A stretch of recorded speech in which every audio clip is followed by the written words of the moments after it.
Here we have a pre-owned 2022 Hyundai Tucson Hybrid. Now this one comes in the SEL Convenience trim level with all-wheel drive in the beautiful quartz white. And then we have black cloth interior. And the powertrain consists of that 1.6 liter turbocharged 4-cylinder hybrid motor. And then that's mated to a 6-speed automatic transmission.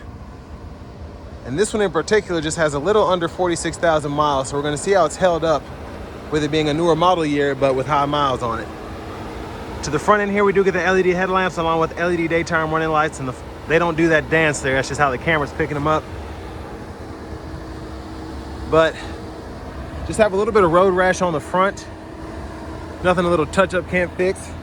But for the most part, the quartz white is held up, having that nice sparkly tri-coat paint there.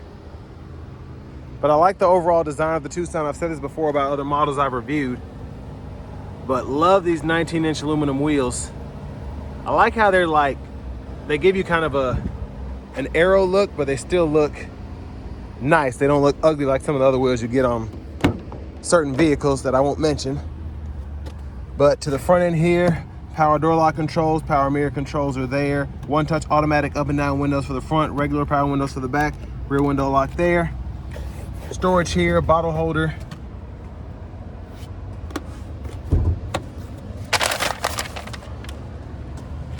And there's our power driver's seat, two-way power lumbar support.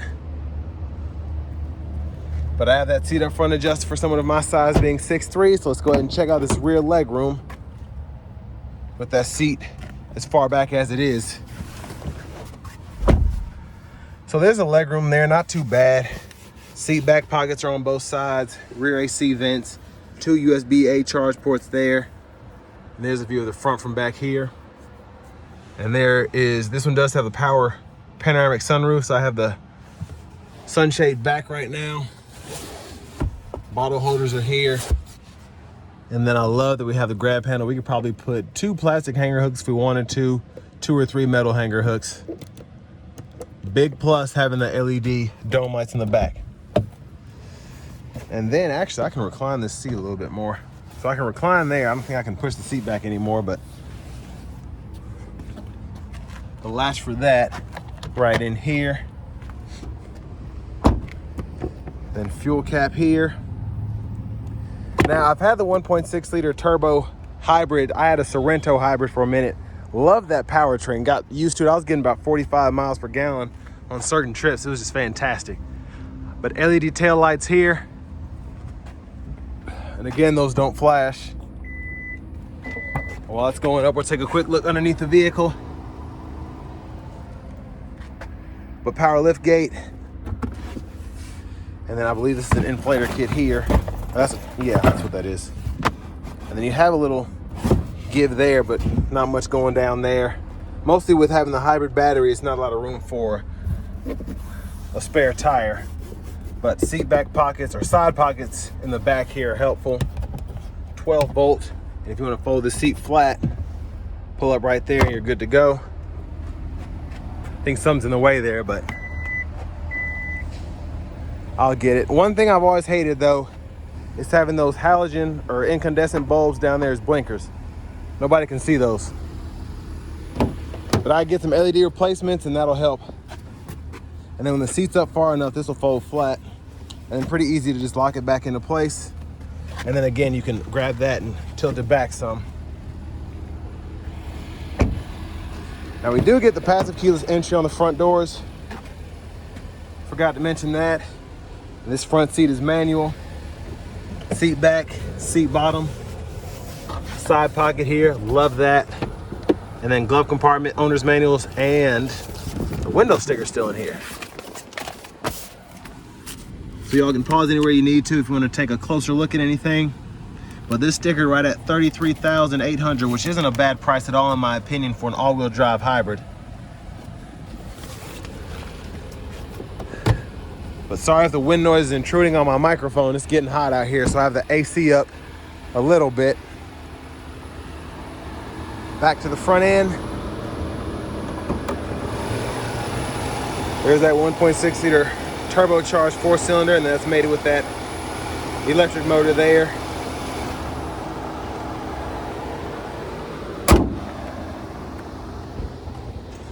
But let's go ahead and hop in the driver's seat.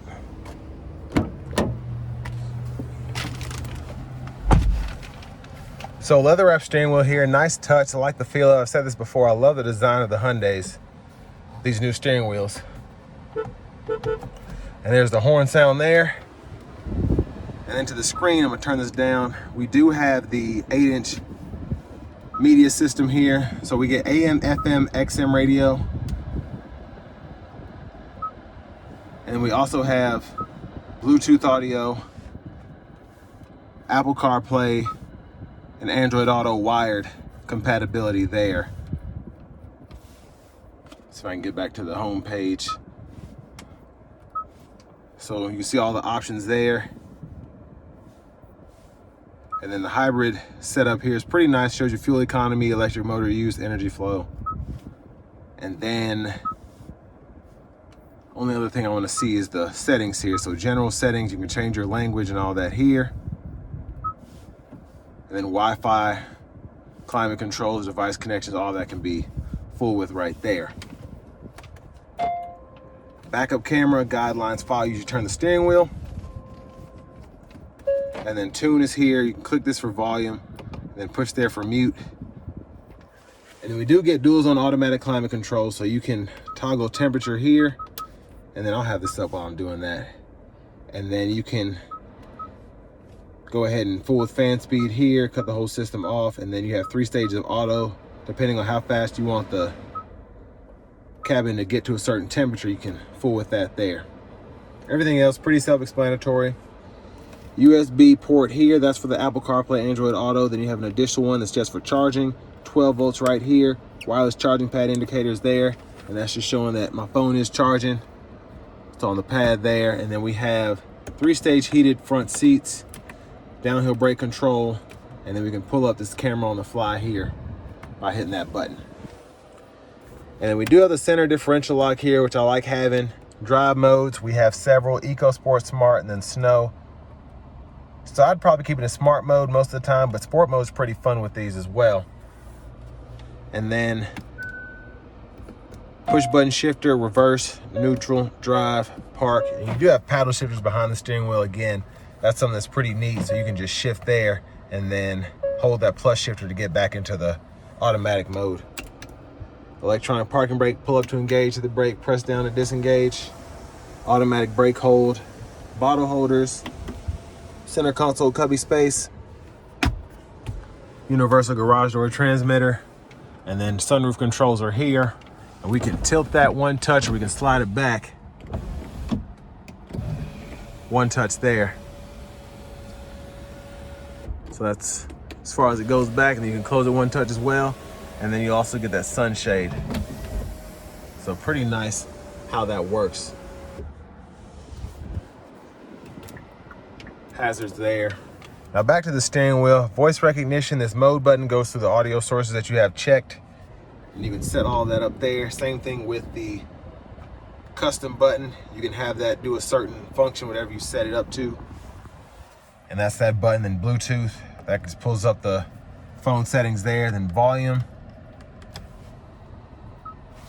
And you can click there for mute. And then you can go through your radio station presets, track list there.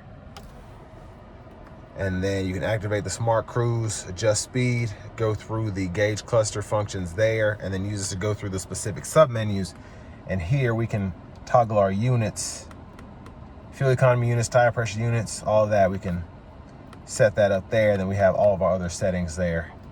And then here is where we can look at our tire pressure monitor, engine temperature, and then torque output, or power output, excuse me, to all 4 of the wheels. So it shows you how much the front's getting, how much the back's getting, so on and so forth. And then lane centering assist and gap adjust for the cruise control. Blinkers, low beams, auto. We turn the auto mode off, and then high beams there, turn those off that way, and then we can flash here. And then when you're in the auto mode, you can toggle the automatic high beams there. And then our windshield wiper controls, high, low, intermittent, off, and then one time there. Pull up for the front wiper fluid, push back for the rear wiper fluid, and then our rear wiper is here. And then we can adjust our intermittent for the front right in there. There's the push button start. And finally, here's the key fob with remote start. And now with almost 46,000 miles, let's go ahead and take this 2022 Hyundai Tucson Hybrid SEL Convenience with all-wheel drive out on the road for a test drive. Wow, so starting the test drive in this Hybrid Tucson, it's so crazy. Hyundai and Kia just do cool stuff with their powertrains. I love the 8-speed dual clutch that you get in certain setups, whether it's with the Santa Cruz having that 2.5 turbo 4-cylinder. But this one here, just having the 6-speed automatic, a turbocharged 4-cylinder, and the torque from the electric motors, just a great feeling of exhilaration. And specifically in sport mode here, this thing gets up, it really does. And again, you have the pull from the turbo, the pull from the electric motor. It's just crazy how quick this thing feels. And again, with the 6-speed automatic, I can just start downshifting whenever. I'm gonna put my foot into it right here.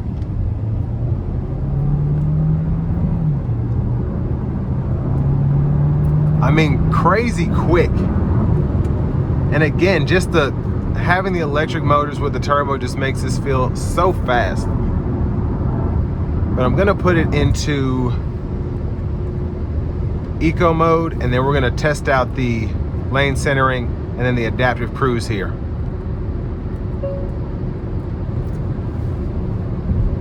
So just a good driver assist system if you do have longer treks.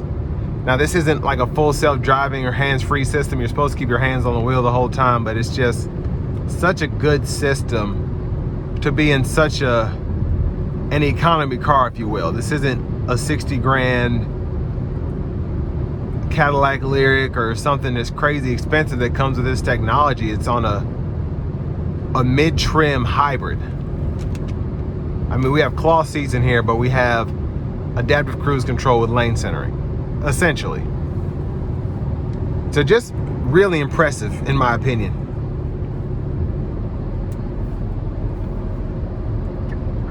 And again, the performance you get with this is kind of like an added extra.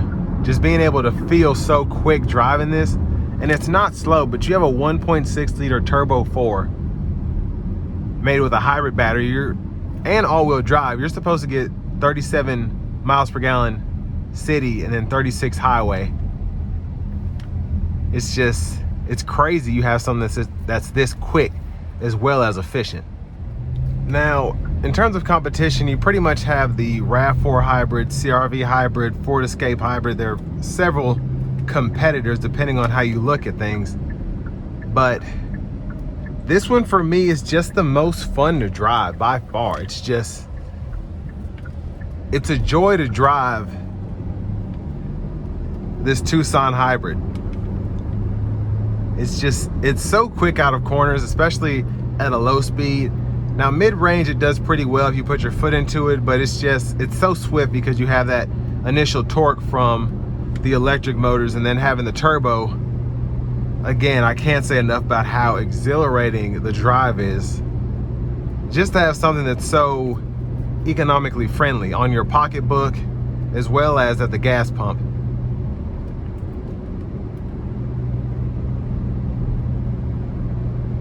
But it's just, again, you have a turbo, you have the pull from the electric motors. It feels quicker than, I have a Pacifica hybrid and that's a V6 with the electric motors. This just feels so much faster. It's so much more fun to drive too, and it's gonna get much better fuel economy. And I can say the same thing about the Sorento hybrid that I had. So you can catch that. That has a third row. And then the Santa Fe hybrid, which would be the Hyundai version of that, has a similar powertrain that you can get equipped with. And then again, you have your third row. You can have bucket seats in the middle, but you can also get 40 miles per gallon if you drive it right, as I've done that plenty of times. And with this one, you can probably get a little better just on the routes that I was taking. I rode a few back roads where the speed limit was 55, and that's where I usually max out that fuel economy, just because it's right in that sweet spot for long durations. But this one, even though it has a few miles on it, I mean, nothing is out of place here. And that's impressive, just with this car being in such great shape, having such high miles for the year.